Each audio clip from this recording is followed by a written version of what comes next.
It is the Awesemo lineup building / top stack show, and we're bringing back an old friend. It's Gundacker, who used to do the show with me. Then Matt Savoke ended up coming on, and now it's the holidays, so Matt Savoke is too important to do it. But Gundacker always has time to come hang out with me and you guys, so it's going to be a good one. Gundacker, how you doing? And you looking forward to the holidays? Yeah,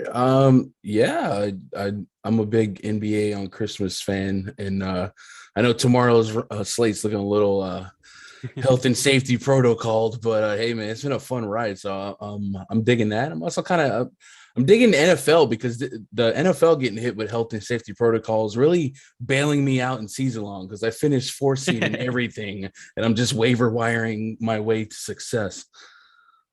Yeah, and I think that's one thing also, and obviously this is an NBA show, so whatever. But one thing I have actually liked about me, this has been the most profitable stretch I've had of the season from both the sports betting and DFS standpoint for basketball, because there are a lot of edges and value to be had with a lot of players getting rolled out. So always reason to be subscribed to the YouTube channel, liking our videos, checking out everything we have going on, because nothing is more important.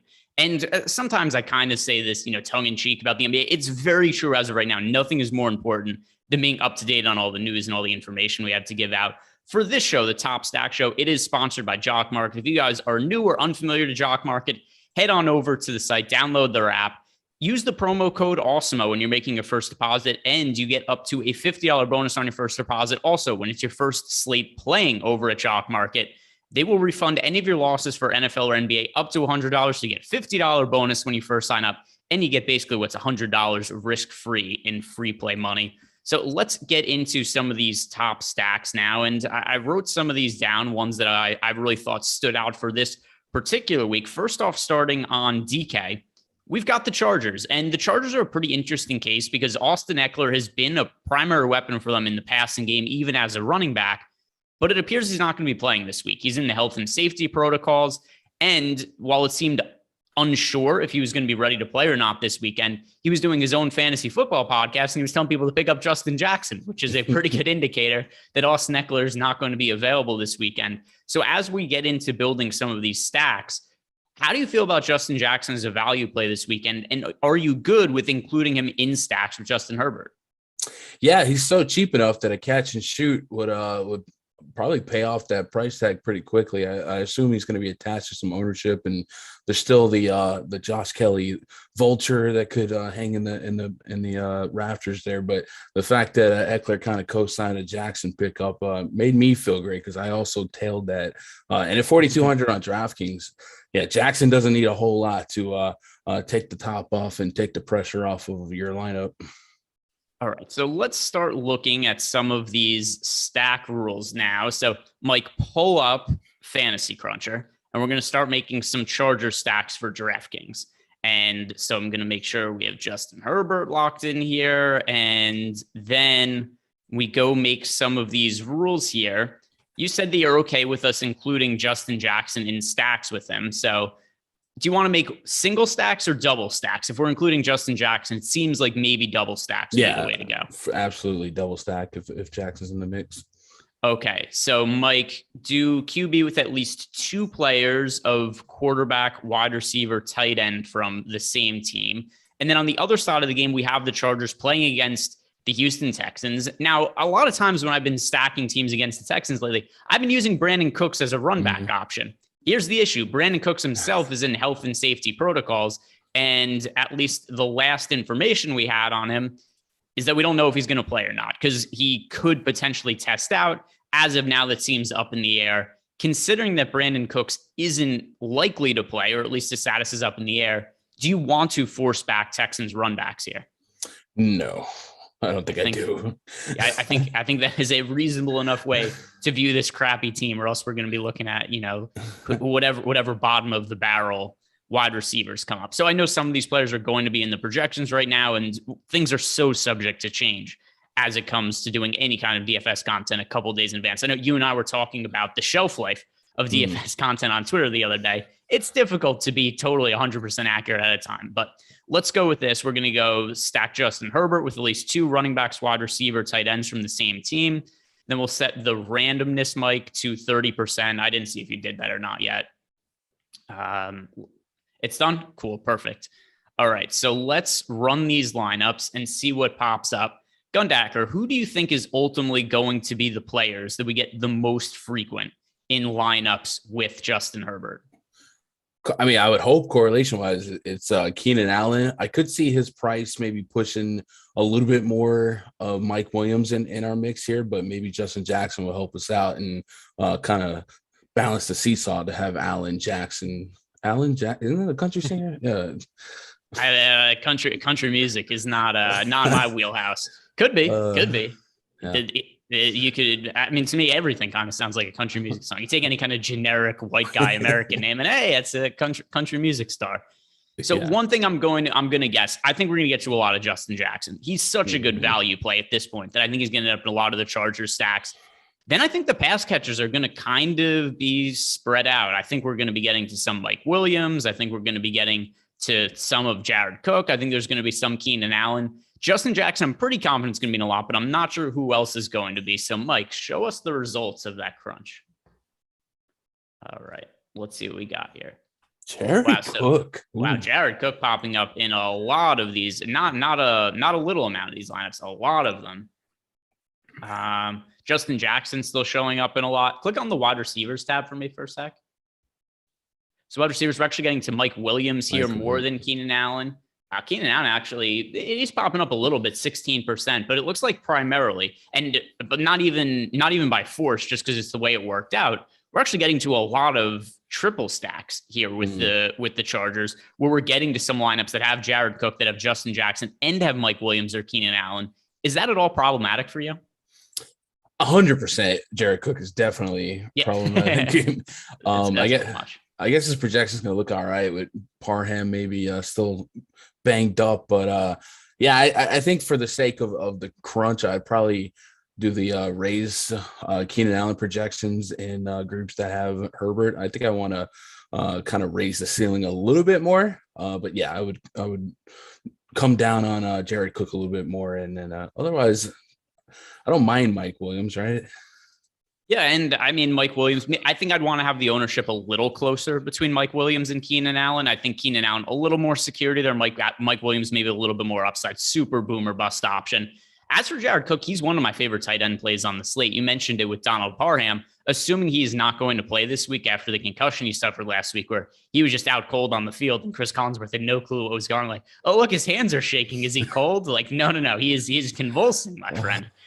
So with that in mind, Jared Cook, 3,500 on DK. That's a really favorable price point for a tight end who could see a couple extra targets go his way.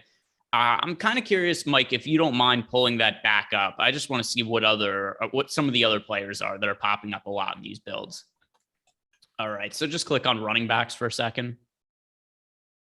And let's see. So a lot of Ronald Jones, no surprise there. Ronald Jones this week. Leonard Fournette, he's out. Oh, actually, a lot of guys out for the Bucs. So a lot of their skill position players are going to look pretty good. Alexander Mattison, same story. No Dalvin Cook for the Minnesota Vikings. So he looks like a really strong value play. A little bit of a tough matchup against the Rams. Anything there surprise you with those running backs?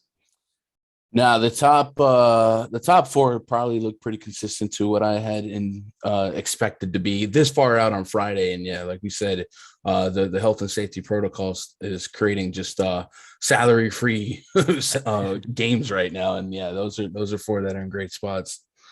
By the way, we did get some confirmation from Sterling Tice. He says that Alan Jackson is a country singer. So there we go. He could have made that up, but I would believe it either way. Mike, click on the wide receivers real quick. I'm curious to see who popped up there. Cooper Kupp showing up. Listen, Cooper Kupp is just ridiculous. Like, what else is there to say about Cooper Kupp? If he's playing on a slate, he's probably scoring 20, if not 30 plus fantasy points. If you have the salary cap to get to him, you're going to. And given the state of this slate with so much value and so many players getting ruled out, do you see any way to argue against Cooper Kupp being a lot of lineups? No, it's one of those like an NBA. I'm fine with overpaying for floor at this point with so much value, and Cooper Kupp's going to project, it's one of the top raw point scorers on any model. So I'm fine with it. I think for correlation's sake, like if I have to come down a little Kupp just to add more Keenan Allen to make the lineup make a little more sense, I will. But yeah, I can't really argue against having a ton of Cooper Kupp with salary not being as tight of a pinch this weekend. So let's head on over to FanDuel now. And I have Chiefs stack selected for now, mostly because it's just chaos. And I want this to just be ridiculous when we're doing it. So the Kansas City Chiefs, we've got Tyreek Hill in the COVID protocol. We've also got Travis Kelce in the COVID protocol. So we do not know which of them are going to be playing either. But for now, we have them in the projections. So just going to leave it as be. Do you have any kind of read on the Chiefs situation and how all this is going to go down?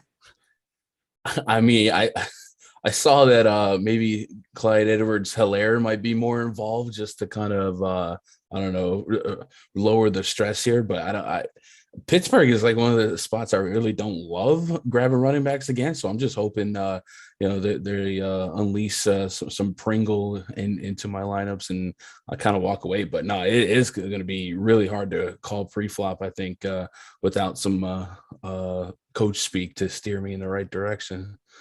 Then I do think this becomes a really interesting team, which, I mean, we're going to love them for value anyway if Travis Kelce and or Tyreek Hill are out, because then you just get this situation where, hey, one of the best quarterbacks in the league is his best pass catcher is not available, and just all this usage opens up. Is Byron Pringle the top guy you'd look to for value if there's no Hill and Kelce this weekend? I think by default, him and Mecole Hardman would probably be the two guys I trust the most to be involved and have some chemistry with Mahomes going into battle. Those two. All right, so let's start making some lineups here now, Mike. So pull up Fantasy Cruncher, but for the FanDuel slate. And do you want to force one or two pass catchers here with Patrick Mahomes? All of his pass catchers are so cheap that it, like, you feel like if Mahomes pays off, his salary there, he's throwing three or four touchdowns. So I guess I want to get to two, but who, Yeah, fair enough. And let's include running back just in case that Clyde Edwards-Helaire ends up being in the mix.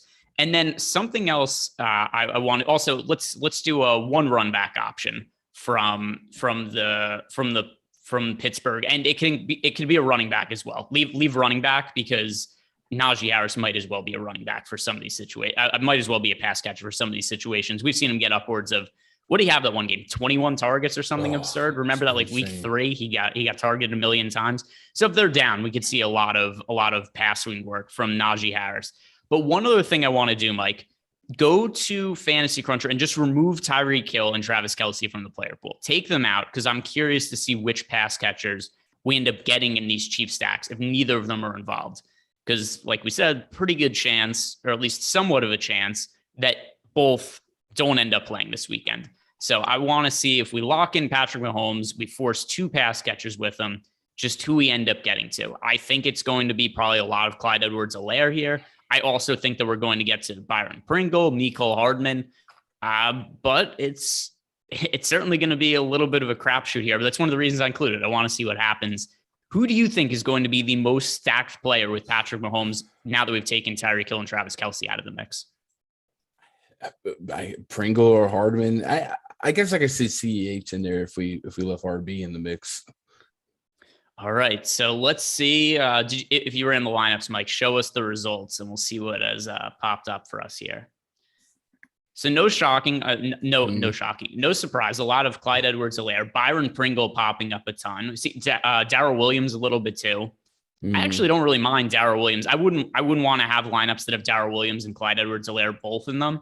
I see that some of that's popping up here. So not that we're going to do that right now, but I would make a rule to not include Darrell Williams and Clyde Edwards-Helaire in the same lineup. Click on the wide receiver tab. I just want to scroll down and see, other than Byron Pringle, did we get to any lineups here with Mecole Hardman?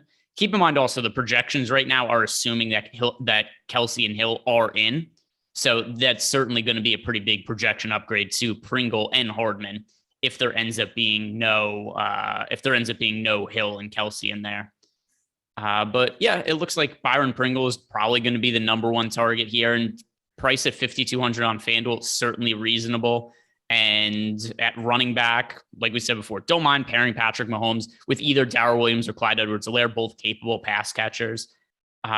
Mike, one more thing I want to do, just click on the wide receivers here. I want to see who came up as a run back. So Cooper Kupp still shows up in a lot of these lineups. No surprising, a lot of value available to us on this slate. Byron Pringle, Deontay Johnson, the most popular run back option. Do you have any issues with that from the Steelers side of the game? Nah, usually Johnson's good for 10 plus targets, so I'm fine with that.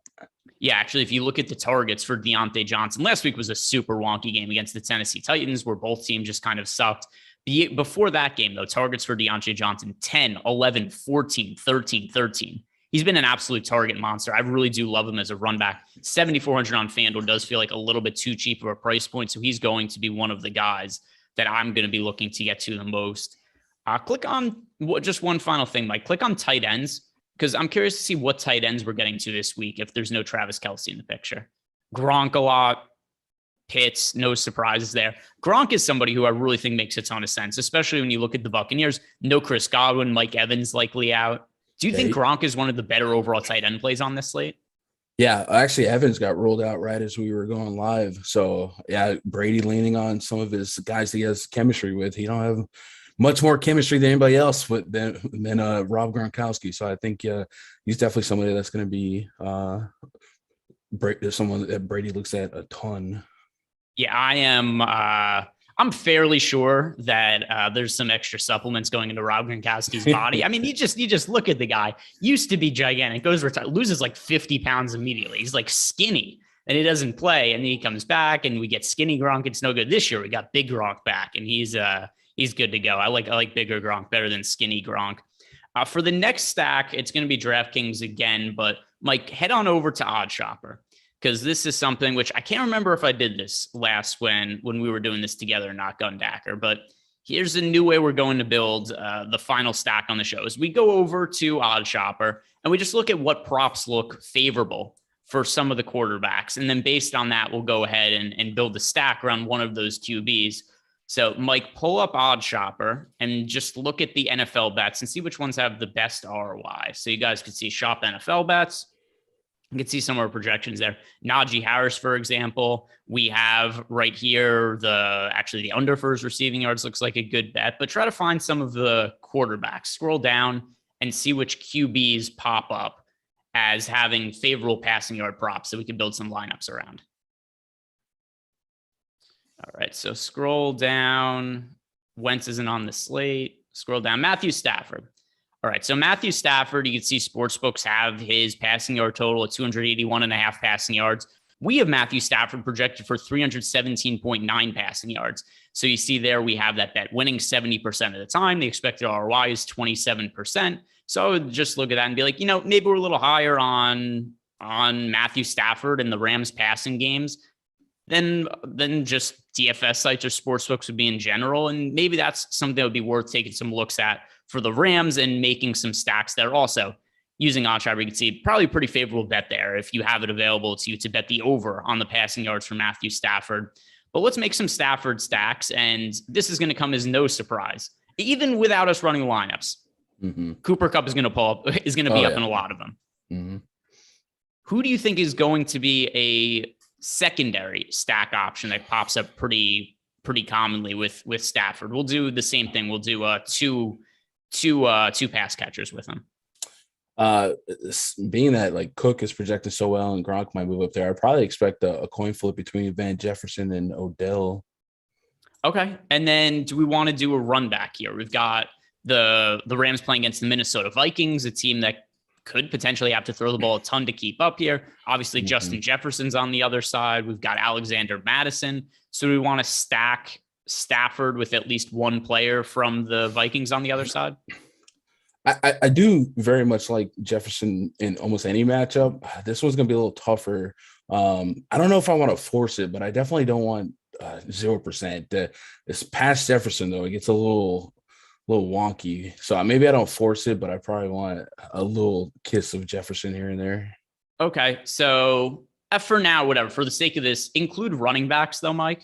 So do stack QB with at least one of running back, wide receiver, tight end from the opposing team, because we're going to get to some of Alexander Madison there too. He's one of my favorite running back plays on the slate on DK without Dalvin Cook in there. We've seen this a bunch. When there's no Dalvin Cook, Alexander Madison just basically takes on that same role. And then we could run these lineups and see.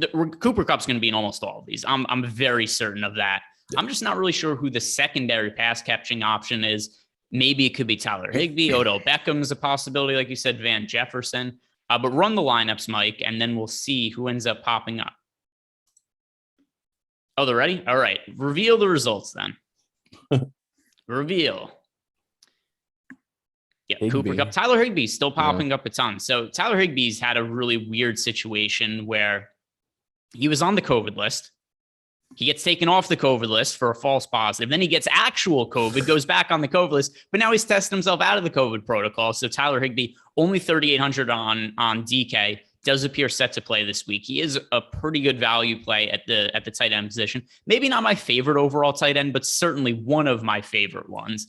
As for the other wide receivers here, we're getting to a lot of Odell Beckham. Van Jefferson, it looks like less so, but a lot of Odell. I know that you're a Giants fan. So Odell. Yeah, I'm an Odell fan. I'll say that. All right, fine. Fair enough.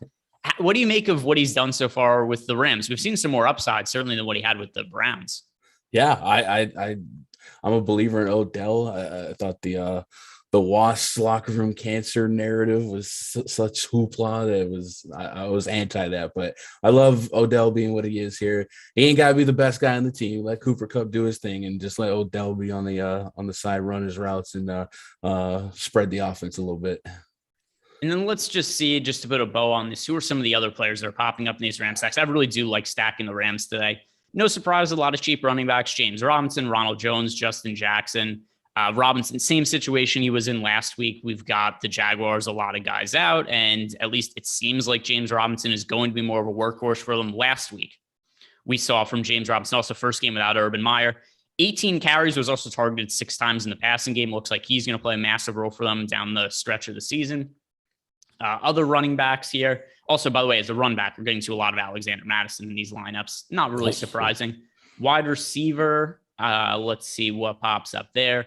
DJ Moore, I'm not quite as high on DJ Moore as our projections are. I just can't trust Cam Newton. Also, it's such a weird situation. Sam Darnold's going to play some snaps along with Cam Newton.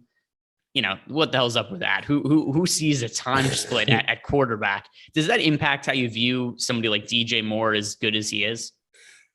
Yeah, and then if Cam comes in, it'll probably be a lot of goal line packages, so he might vulture more touchdowns. That's going to be so annoying. And then we've got Antonio Brown's popping up in a bunch of these lineups. I don't know if Antonio Brown's going to play. He was able to practice last couple of days, so it seems like he's trending towards playing. No Mike Evans, no Chris Godwin. I think that Antonio Brown and Rob Gronkowski are both going to be excellent plays today, assuming that there is Antonio Brown in the lineup, say 4,900 at wide receiver on DK. He has to be one of the best wide receiver values, correct? Yeah, absolutely. He might be my highest own.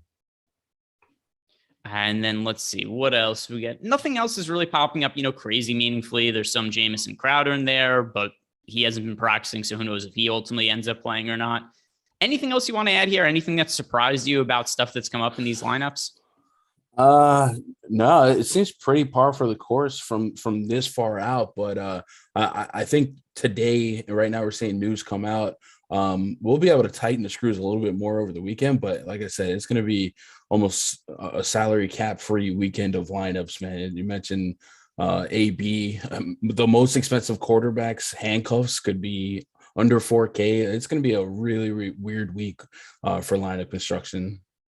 All right, guys, that is going to do it for us. If you want access to all this tools and all the stuff that we're talking about on this stack show, you can check it all out by getting access to the Awesemo Plus tools for weekly pass for just $29.95. This will get you premium content for basically every single DFS sport out there. If you're signing up for our packages for the first time, use the promo code NFL Strategy Show. That'll get you 25% off your first week of Awesemo Plus. And if you're only looking to play NFL, we do have NFL packages starting for as low as $3.95 weekly. Stop guessing, start winning. Join Awesemo Plus today. That is going to do it for us today, guys. Do me a favor, like this video and subscribe to the YouTube channel on the way out. Happy holidays and have a good weekend.